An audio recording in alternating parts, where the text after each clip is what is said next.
Si apprendre est un besoin pour l'homme, enseigner est un devoir pour les États. En Tunisie, depuis 1881, il est incontestable que beaucoup a été fait pour l'instruction. Sur toute la surface de la Régence, 576 écoles primaires alignent aujourd'hui leurs classes où se rassemblent chaque jour 132 000 enfants. L'enseignement technique, qui prépare à de nombreux métiers utiles au développement tunisien, se donne dans 65 établissements qui réunissent actuellement quelques 10 000 élèves. Enfin, l'enseignement secondaire comporte 15 établissements répartis dans les grandes villes du pays et où se coudoient 1200 futurs bacheliers et bachelières. À la base de cet édifice qui s'accroît chaque année, des écoles maternelles dans les grandes villes partagent le temps entre les jeux et les classes enfantines.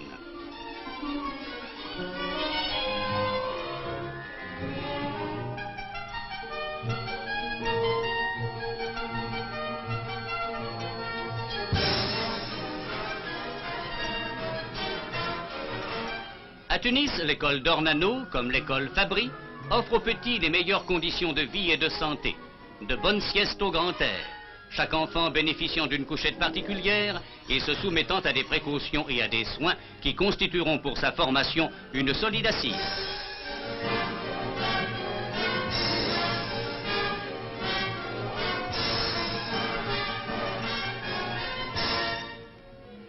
Bons repas servis par petites tables qui lui donneront le goût d'une alimentation rationnelle et d'une propreté sans défaut. Enfin, cours en plein air à l'échelle de leur âge, où sont utilisées les méthodes modernes de découverte personnelle.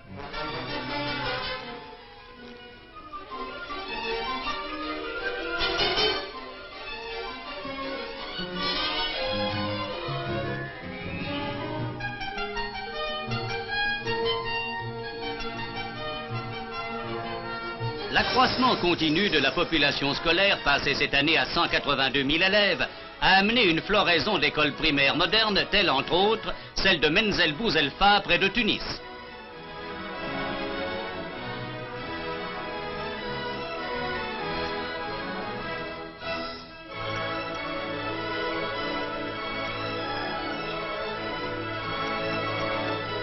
Telle celle de Kérouan, réservée aux filles musulmanes. Telle l'école franco-arabe de Porto Farina.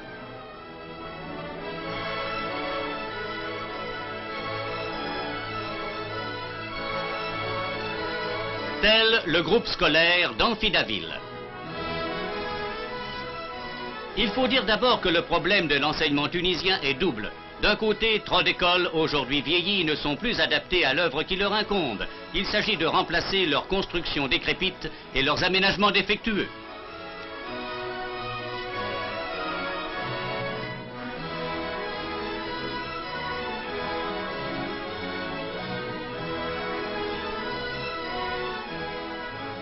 D'autre part, la guerre a porté des coups désastreux à certains établissements, comme le collège des filles de Bizerte, dont les bombardements n'ont laissé que des ruines.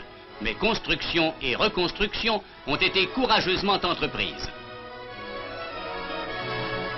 Le collège Stéphane Pichon à Bizerte, aujourd'hui en état d'achèvement,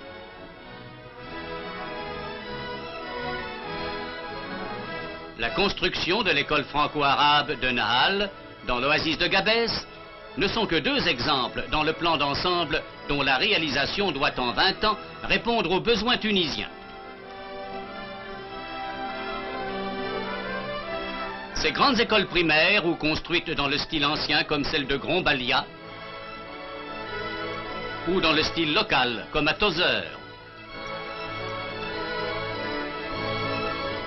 ou selon le type à voûte comme celle de Rafraf et celle de Xar-Mézoir, qui semble se dresser en pleine campagne.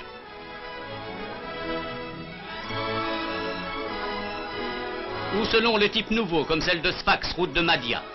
Et celle de Metlin, forme l'élément de base de l'œuvre d'enseignement.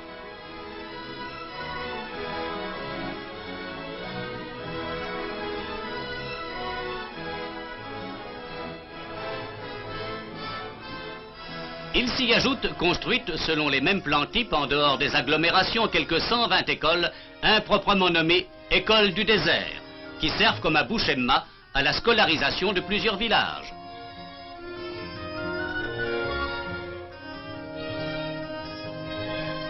Ou comme à Chénini, de groupe central d'enseignement primaire pour une fraction de l'oasis de Gabès. L'enseignement technique a pris par suite des besoins de l'économie un essor appréciable. Le collège technique Émile Loubet est l'exemple de ces 33 établissements où les jeunes garçons suivent un enseignement rationnellement articulé sur les besoins du pays et les suggestions de l'avenir. Là sont formés dessinateurs industriels, tourneurs,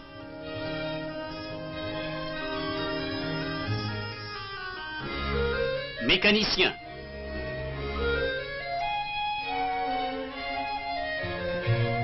soudeurs, découpeurs,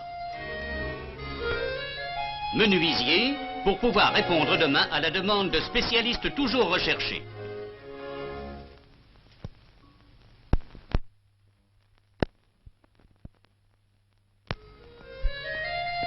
Le centre professionnel de l'Ariana constitue surtout un centre d'enseignement destiné aux nécessités de l'agriculture moderne. On forme ici des spécialistes de la mécanique agricole, dont les grandes fermes ont le plus urgent besoin. Mais à côté de la nouvelle Ariana, 18 centres masculins forment en plus des mécaniciens et des menuisiers, ou des artisans ruraux, ou des forgerons, des teinturiers, des électriciens et des maçons, pour lesquels la demande est continue. Le centre polyvalent de Gamart est plus spécialement orienté vers les métiers d'intérêt rural, comme la maçonnerie.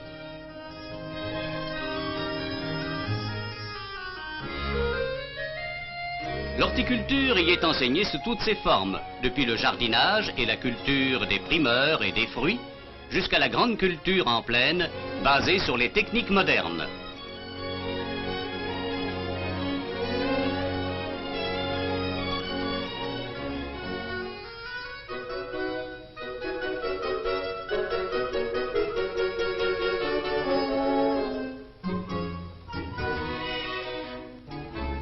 Les filles n'ont pas été oubliées non plus dans cette branche intéressante de l'enseignement, et 32 établissements leur sont consacrés.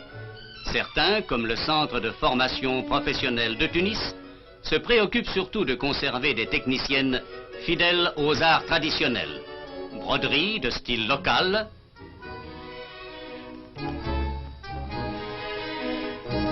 tapis de haute laine, qui sont une part de la renommée artisanale de la Tunisie.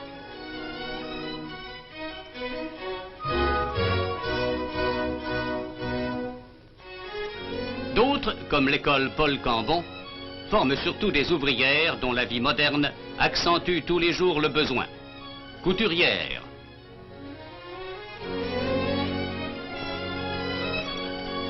dactylographes, comptables, mécanographes, etc. Sans oublier bien entendu dans ces cours les arts ménagers.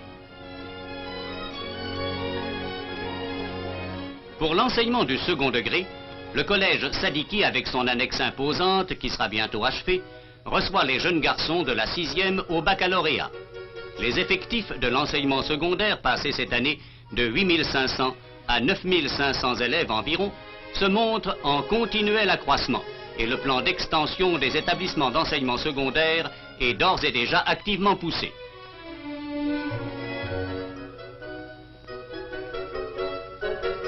Autre établissement d'importance, le lycée Carnot de Tunis réunit à la fois les cycles de l'enseignement primaire et secondaire.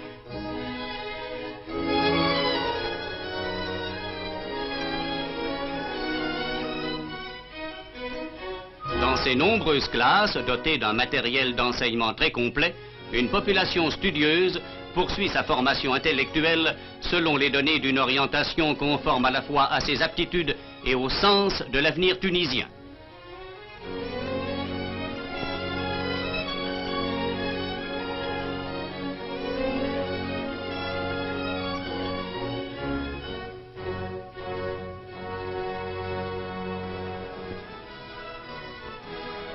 Le lycée Carnot, trop exigu en raison de l'accroissement de ses effectifs, a été obligé pour s'agrandir de se déplacer vers Carthage, où ces nouveaux bâtiments ont pris une extension considérable face à l'un des paysages les plus grandioses et les plus chargés d'histoire.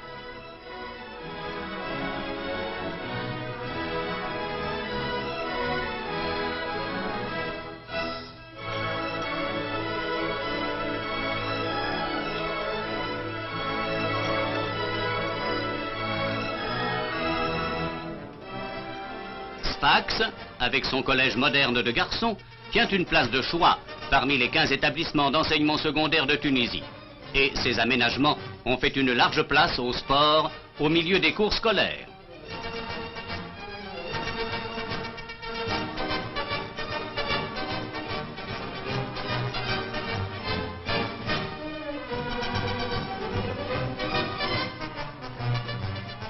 Le collège de jeunes filles de Sousse se manifeste également comme l'un des meilleurs exemples de collège féminin de la Régence.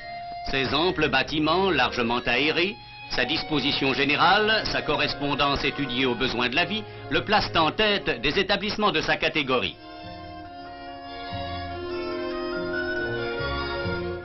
Il faut faire une place dans cette revue aux cours complémentaires comme celui de la Goulette, qui, s'ils n'ont pas l'importance des grands établissements, n'en forment pas moins une partie de l'ossature de l'enseignement secondaire tunisien.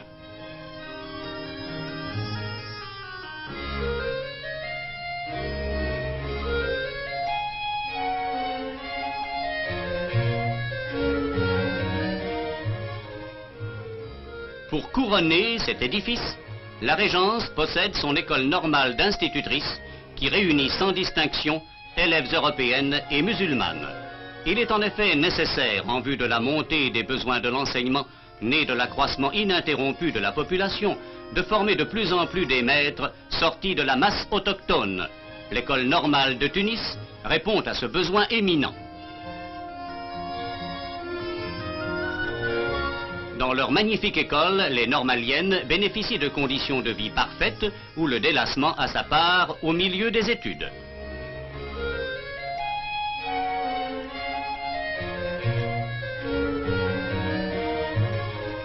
Et en annexe, une école primaire leur permet de compléter sous le contrôle d'un maître musulman leur instruction pratique.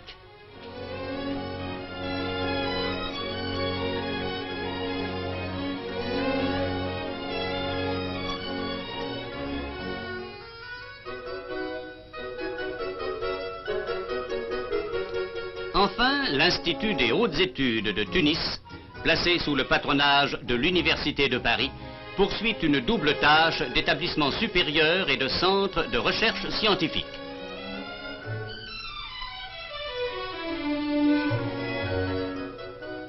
Aux amphithéâtres, où les cours sont donnés par des maîtres de conférences et des assistants agrégés, s'ajoutent des laboratoires où se continuent les recherches dans l'ordre des sciences humaines et des sciences de la nature. Ces recherches pratiquées à l'aide d'un aménagement et d'un appareillage scientifique qui se développent chaque jour contribueront à accroître un rayonnement qui s'est déjà affirmé.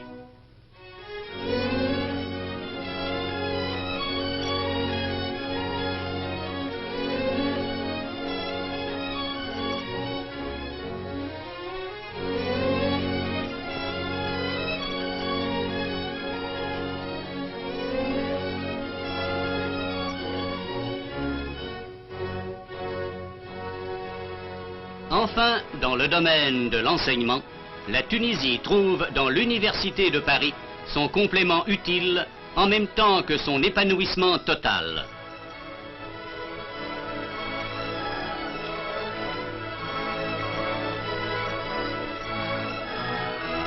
Au service de l'enseignement tunisien s'ouvrent les facultés qui, depuis des siècles, brillent comme des fleurons à la couronne de Paris et qui se groupent à l'ombre de la coupole de la Sorbonne. Pour les Tunisiens qui veulent vouer leur vie ou à la recherche ou à une science plus haute, Paris, dans sa cité universitaire où la jeunesse studieuse de chaque pays a voulu écrire son nom, a réservé une place à la Tunisie. Et la Tunisie, à son tour, y construit sa maison.